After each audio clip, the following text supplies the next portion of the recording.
चाकू गुंड्याच्या हातात असेल तर मर्डर, आणि चाकू डॉक्टरच्या हातात असेल तर ऑपरेशन. मॅटर इंटेन्शन मधला आहे.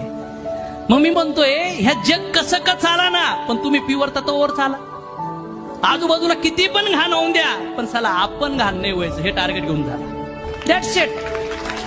किती जण जगायला चालू करणार इथून पुढे? सर जगणार सर आपली जिंदगी आता. बस आपल्या घरामध्ये स्वर्ग तयार करणार आता सर. धनाधन धनाधन. पण काही असं असतं कळतंय पण वळत नाही सर. इथं बसल्यानंतर सर एकदम माइंड ओके होऊन जातो. बाहेर गेलं का आम्ही ते डुक्कर माहिती तुम्हाला, त्याला जर आंघोळ बिंगोळ घातली, कपडे बिपडे घातले, परफ्यूम बिरफ्यूम मारला तर काय करणार डुक्कर नंतर जाऊन?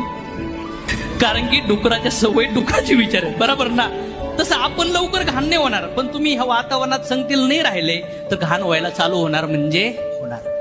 म्हणून मला असं वाटतं कॉन्शियसली जगा, मनापासून जगा. गाडी घ्या, घर घ्या, नाव कमवा, पैसे कमवा, मान सन्मान करा, सगळं करा, भोग घ्या.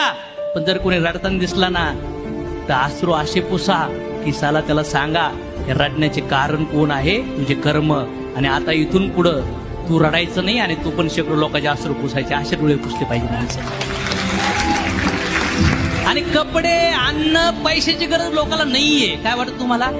आतमध्ये दिवा आहे, अंधारात लपलाय. अंधारामध्ये येतो 10, 20, 30, 40, 50 वर्षापासून. बस त्या दिव्याला पेटा.